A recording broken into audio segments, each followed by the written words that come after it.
and we don't really have a lot. So the next couple of days we got to figure this out, look inside each player, and find out what team we want to be on Wednesday. For sure. We thought we had a great bye week. We had a heck of 3 practices. I told Mark that on Saturday. We felt really good coming into this one, and then to play like that, it's embarrassing. It's hard.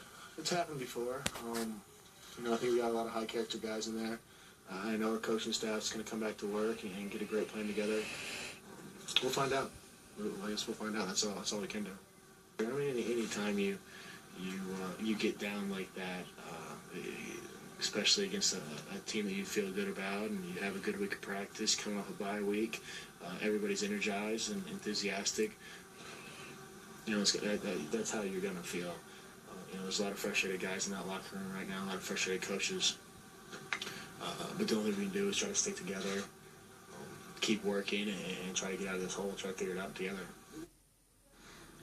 Dan, we've heard this talk and song and dance before. Yeah. There aren't any answers at this point, are there? No. And you know, that sound you folks hear is old man Hallis spinning in his grave. To see the despicable level of just complete disaster this football program has fallen into in such a relatively short period of time. And this was a team. Don't forget, this team was supposed to be a playoff-ready team that was ready to go out and assert itself. And, and Jay Cutler doesn't have to hold all the blame, but he's a big part of it. And you know what? I mean, we go into a game against our hated rivals, and they are the worst run defense in all of football, and we decide to open the game with 2 runs and 6 passes in our first drive, and then give it up and let Aaron Rodgers drive the field for an early lead. And you know what? We go from there straight into insane desperation mode where we're in third and awful the rest of the night.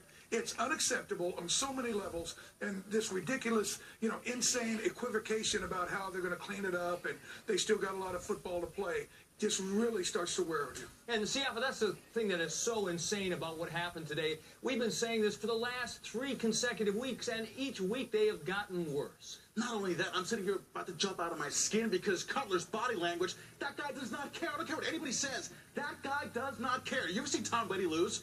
He is P.O.'d after he loses, like a bad taste in his mouth. Jay Cutler doesn't care. Same thing with the head coach. They're talking about practice and how good they look in practice. What happens when you play the game? Who cares about practice? We hear that every single week. We had a great week of practice. Those are horrible, horrible words to hear in the case of the Bears because we know the outcome. And you know what, folks, if you've been watching this program all year, I had worries about, the danger zone of us not preparing properly, not only mentally, but techniques and fundamentals and becoming